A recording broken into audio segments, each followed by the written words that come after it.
ఇవాల్టి వీడియో చాలా important video అనమాట.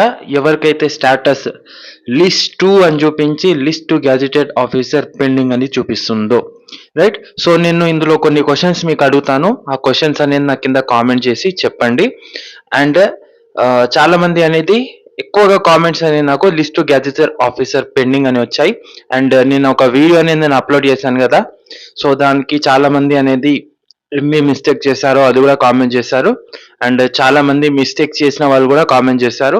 వాళ్ళకి సొల్యూషన్స్ గా ఇంకో వీడియో అనేది నేను అప్లోడ్ చేస్తాను, రైట్? సో ఈ వీడియో అనేది యాక్చువల్ గా లిస్ట్ గ్యాజెటెడ్ ఆఫీసర్ పెండింగ్ అనేది ఎందుకు చూపిస్తుంది, ఎప్పుడు వరకు అప్రూవల్ వస్తుంది, అండ్ ఇన్ కేస్ వెరిఫికేషన్ అనేది కంటిన్యూస్ గా పెండింగ్ అని చూపిస్తుంటే ఏం చెయ్యాలో అనేది ఈ వీడియోలో అనేది సొల్యూషన్ అనేది మీకు మొత్తం చెప్తాను అనమాట.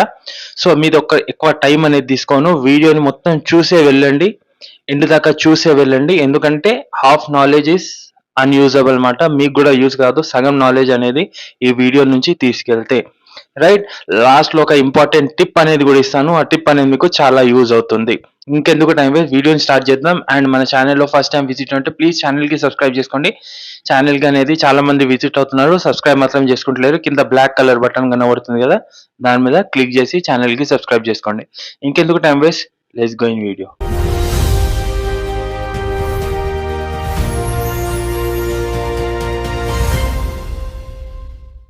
సో ఎవరైతే ఇందిరమ్మ ఇల్లు కోసం అనేది ప్రజాపాలనలో అప్లికేషన్స్ అనేది ఇచ్చారో, ఇప్పుడు కాదు, ఎప్పుడైతే మనకు 6 హామీలు ప్రభుత్వం ఇచ్చిందో, నేను ఇప్పటి మాట మాట్లాడతలేను ఎల్ఐజి గురించి, ఆ ప్రాసెస్ అనేది లేటెస్ట్గా వచ్చింది కాబట్టి ఎవరిదైతే అప్లికేషన్స్ అనేది ముందు నుంచి పెండింగ్లో ఉందో, రైట్, మీరు ఫస్ట్ సర్వే కంప్లీట్ అయిన తర్వాత మీ అప్లికేషన్ సర్వే కంప్లీటెడ్ అనేది చాలా మందికి చూపించింది. ఆల్రెడీ ఫేజ్ 1 అయిపోయింది, అందులో చాలా మంది లబ్ధిదారులు కానీ అర్హులు ఎవరైతే ఉన్నారో వాళ్ళకి ఇందిరమ్మ ఇల్లు అనేది ఇవ్వడం జరిగింది, రైట్? మీరు అనేది ప్రజాపాలనలో అప్లికేషన్ ఫిల్ చేసేటప్పుడు మీ యొక్క నేమ్, అడ్రస్, మొబైల్ నంబర్ కానివ్వండి, బ్యాంక్ అకౌంట్ నంబర్ కానివ్వండి, ఏదైతే డాక్యుమెంట్స్ మీరు అటాచ్ చేసి ఇచ్చారో, ఓకే, సో ప్రస్తుతం ఆ డాక్యుమెంట్స్ అనేది మీ దగ్గర అనేది జాగ్రత్తగా పెట్టుకోండి, ఏదైతే డాక్యుమెంట్స్ ఉన్నాయో, రైట్? సో చాలా మంది అనేది అప్లికేషన్ ఫిల్ చేసేటప్పుడు వాళ్ళ యొక్క నేమ్ కానివ్వండి, వాళ్ళ యొక్క అడ్రస్ కానివ్వండి, మొబైల్ నెంబర్ కానివ్వండి, బ్యాంక్ అకౌంట్ కానివ్వండి, ఇవన్నీ అప్లికేషన్లో ఏదైతే రాశారు కదా, సో దానికి మీ యొక్క డాక్యుమెంట్స్కి మ్యాచ్ అవ్వాలి కరెక్ట్గా. అర్థమైందా? ఇన్ కేస్ మీరు కరెక్ట్గా మ్యాచింగ్ లా అనేది మీ యొక్క డాక్యుమెంట్స్ చేసి కరెక్ట్గా అప్లికేషన్లో ఏదైతే ఫిల్ చేశారో అలా మీరు కరెక్ట్గా ఫిల్ చేసి అనేది గవర్నమెంట్కి ఇవ్వడం జరిగితే మీ యొక్క సర్వే అనేది మనకు సర్వే వాళ్ళు వచ్చి తగిన డాక్యుమెంట్స్ అనేది చెక్ చేసి ఫిజికల్గా వెరిఫై చేశారు, మన ఇంటిని కానివ్వండి ఎక్కడ ఉంటున్నామో అది వెరిఫై అయిపోయింది. వెరిఫై అయిపోయిన తర్వాత మనకు అక్కడ స్టాటస్ ఏం అప్డేట్ అయింది, సర్వే కంప్లీటెడ్ అనేది వెరిఫై అయిపోయింది, అంటే సర్వే కంప్లీటెడ్ అని చూపించింది. దాని తర్వాత ముందు ఎప్పుడైతే ప్రాసెస్ అనేది అధికారులు వెరిఫికేషన్ చేసుకుంటూ పోయారో ఇంటింటికి వెళ్ళి, తర్వాత మనకు ఆ డాక్యుమెంట్స్ అనేది ఎంపీడీఓ లెవెల్లో, మండల్ పరిషత్ డెవలప్మెంట్ ఆఫీస్ లెవెల్లో అనేది వెరిఫై చేయడం జరిగింది, రైట్? అందుకే అక్కడ మనకు స్టాటస్ ఎంపీడీఓ ఆఫీసర్ పెండింగ్ అనేది మనకు అక్కడ చూపించింది. అండ్ ఇప్పుడు ఫేజ్ 2లో ఇంకా ఆ వెరిఫికేషన్ అనేది ఇంకా వేగవంతం అనేది ప్రభుత్వం చేయడం జరిగింది. దాని తర్వాత అనేది అందరి యొక్క అప్లికేషన్ స్టేటస్ అనేది చేంజ్ అయ్యి లిస్ట్ గ్యాజెటెడ్ ఆఫీసర్ పెండింగ్ లో వచ్చి ఆగిపోయాయి, రైట్? ఇప్పటికీ ఇదంతా జరిగింది. సో చాలా మంది అనేది భయపడుతున్నారు. ఎందుకు భయపడుతున్నారు? ఈ లిస్ట్ గ్యాజెటెడ్ వెరిఫికేషన్ ఏంటి, సో ఇప్పుడు ఇందులో కనుక మేము మిస్టేక్ చేస్తే మా యొక్క డాక్యుమెంట్స్ అన్ని తేలితే మా యొక్క అప్లికేషన్ రిజెక్ట్ అవుతుందా? సో చూడండి, మిస్టేక్స్ అనేది మీ స్పెల్లింగ్ మిస్టేక్ కానివ్వండి, అడ్రస్ కానివ్వండి, ఇవి మిస్టేక్స్ అని తేలితే అధికారులు మీకు ఇంకో ఛాన్స్ ఇస్తారన్నమాట, దీనికి కరెక్ట్గా మిస్ మ్యాచ్ అవుతుంది, దీనికి అప్డేట్ చేయించుకోండి అని చెప్పి మనకు ప్రజాసేవ కేంద్రాలు కానివ్వండి ఇవన్నీ ఉన్నాయి. ఇన్ కేస్ ఇదే అప్లికేషన్ ఏదైతే డాక్యుమెంట్స్ మీరు అటాచ్ చేశారు కదా, అప్లికేషన్ డాక్యుమెంట్స్ మీరే స్వయంగా చెక్ చేసుకోండి.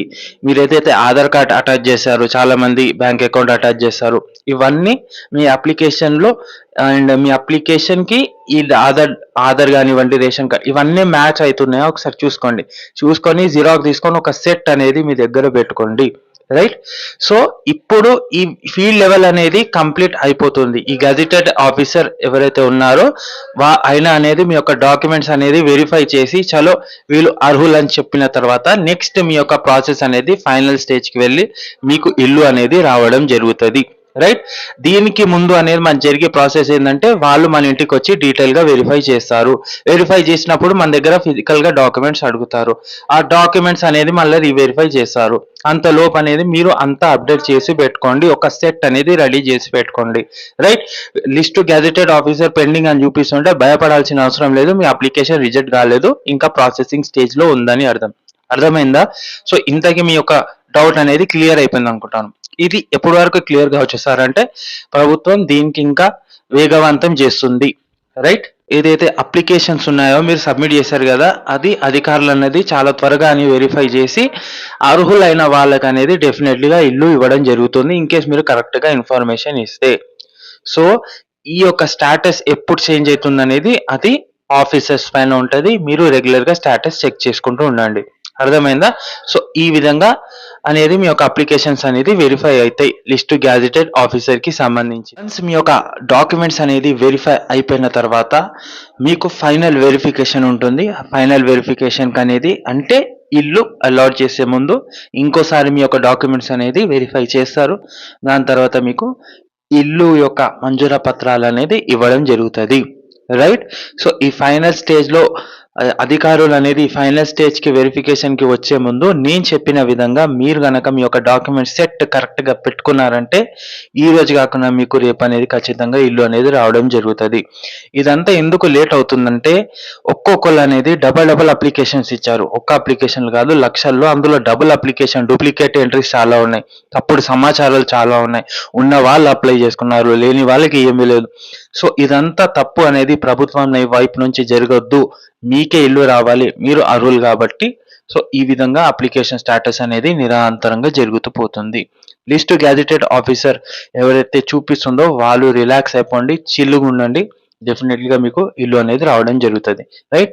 సో ఇది నేను చెప్పాలనుకుంటుంది. పూర్తిగా అర్థమైంది అనుకుంటున్నాను. అర్థమైతే కింద నాకు కామెంట్ చెప్పండి.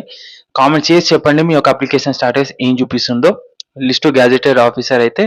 సో ఏ సార్ మీరు చెప్పింది నాకు అర్థమైందని చెప్పి నాకు కింద కామెంట్ చేయండి. వీడియో ఎలా ఉందో నిజంగా కామెంట్ చేయండి మర్చిపోతిగా. సో రేపటి ఇంకో ఇంపార్టెంట్ అప్డేట్తో మళ్ళీ కలుస్తానమాట. సో ఇంద్రమ్మ ఇల్లుకి సంబంధించిన వీడియోస్ అనేది ఎందుకు అప్లోడ్ చేస్తున్నానంటే ప్రజల్లో ఒక అవగాహన రావాలి, తప్పుడు దారిలో వెళ్ళకూడదు ఇల్లు కోసం అనేది. Right. So time to time update ఇస్తాను. ఛానల్కి సబ్స్క్రైబ్ చేసుకోండి. నేను ఇమ్రాన్ ఉంటాను. Thanks for watching. జై హింద్.